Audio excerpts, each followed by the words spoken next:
I have a sleeping disorder.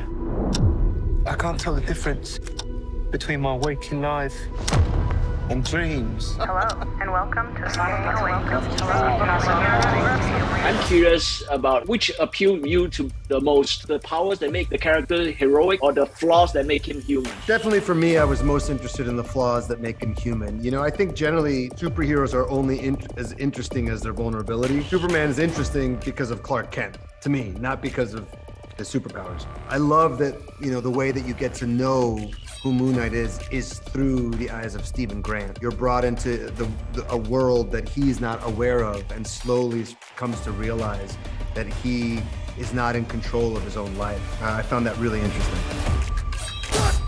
I was quite surprised by how comedic the part is. So I'm just wondering, which is easier for you, comedy or drama? They're both really challenging. In some ways, comedy is a bit more challenging, especially this kind, because it's not about jokes or you know, one-liners. It's more about the situation and the fact that he doesn't know that he's being funny. Thank you. Lost a contact lens. Hope you find it. Thanks. His personality bumps up against the situation, and out of that comes the humor. And for me also, I just love English humor in particular. I just found there to be a really fun opportunity to present that. You're bloody useless, Stevie. Stephen. Do you think it would be easier to play Stephen had you done Saturday Night Live earlier? No, not necessarily. I mean, maybe it was easier to do it at Saturday Night Live after doing Stephen. It's kind of a full circle moment since the first movie I was ever in was called The Avenger.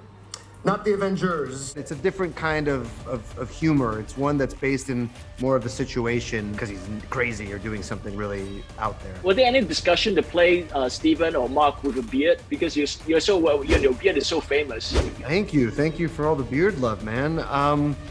No, I think not, because I think it was part of also just easier to show the difference between the two with the face fully exposed. Mohammed mentioned he drew Moon Knight on one of the movies he drew on was Split, and in that movie James McAvoy played 24 characters. How many characters do you think he can play if Mark or Stephen had multiple personalities? 25. Take that, James McAvoy.